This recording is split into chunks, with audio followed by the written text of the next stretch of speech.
Hello, friends. Welcome to this introductory session. I shall be engaging you for the paper of power electronics. Myself, Dr. Ashok Jadhav from Department of Electronics, DSM College, Parban.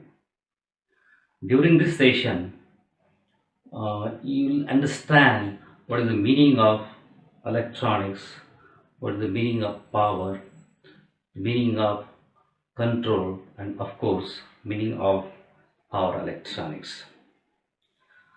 Before we go to power electronics, let me introduce with three major aspects of electrical engineering. What are they? Electronics, power, and control. What is electronics? Electronics deals with the semiconductor devices and circuits that processes the signal at low power level. They operate at low power level, meaning at low voltage and low current. For examples, we have oscillator, amplifier, mobile phone, computer, radio set, TV set. All these are electronic devices where the components or devices operate at low power level. The second aspect is power. This part deals with all the static and rotating equipments that operates on high voltage level. This deals with generation of electrical power, then transmission of electrical power, distribution of electrical power, and finally consumption of electrical power. We operate in, this power electronics where we deal with the power of the order of kilowatt and megawatt, like that. Then the third aspect is the control. And control, it deals with stability and response of total electrical system. Then we shall see what is a power electronics. Power electronics actually use of electronics, or rather application of electronics to control and to convert the high electric power from the source to the load. What is source? Source is something which generates the power, and the load is the something which consumes the power. Now let me give one example. Uh, you have seen this. What is this? This is the mobile charger, and we connect this mobile charger to this socket where the electrical power is supplied by the state electrical board at very high voltage, 230 volt RMS value, and this side is connected to our mobile handset, so where it is used for charging the internal battery of the handset. And then in this box there is a power electronics. Actually it takes high voltage AC voltage, it steps down the AC voltage, it converts to the DC, regulates, and then it is provided for the mobile.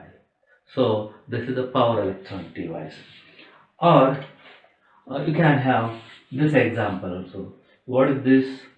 This is a fan regulator. We call it as a fan regulator because by rotating this control shaft, we are able to control the speed of ceiling fan. What it does actually, it takes high voltage fixed AC voltage, which is 230 volt, and then it converts to a variable AC voltage.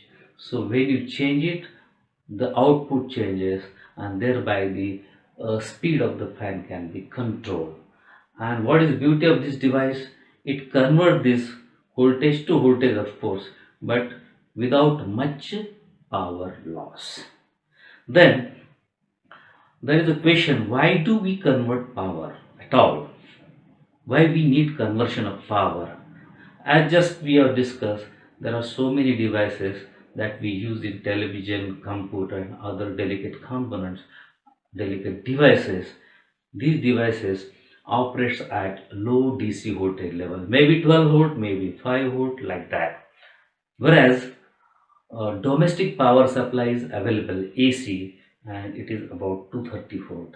And if you want to operate such a devices, then this high voltage has to be converted to low voltage. It can be converted to AC to DC and so on. That's why we require the converter. Other example is that power inverter. When there is a power cut, we call it as load sharing. Then we use 12 volt DC battery.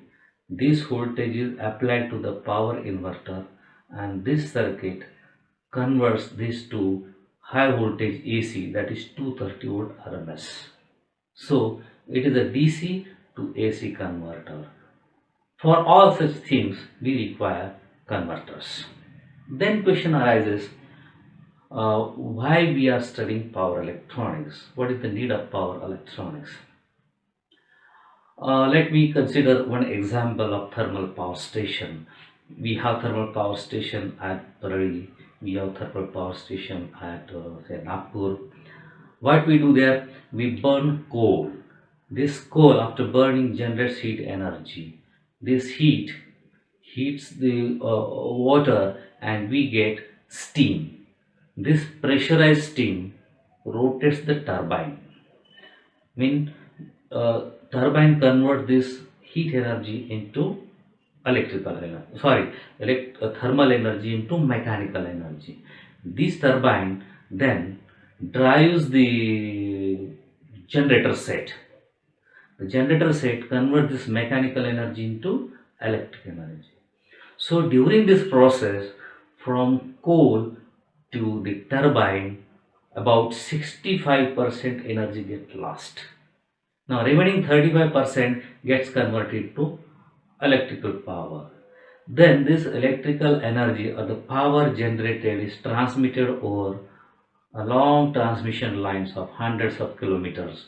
Then it is distributed in cities, in residential area, in industrial area, and finally we connect some load, it is consumed there, right? So from generation to the load, there is a much loss again. From 35% it reduces to just 16 to 17%. There's great loss. And how to save this power loss? And for that, it is here you can say the power electronics has a great role. Actually, we can optimize the power electronics from generation to the consumption, such that we can control the power conveniently and we can save the power.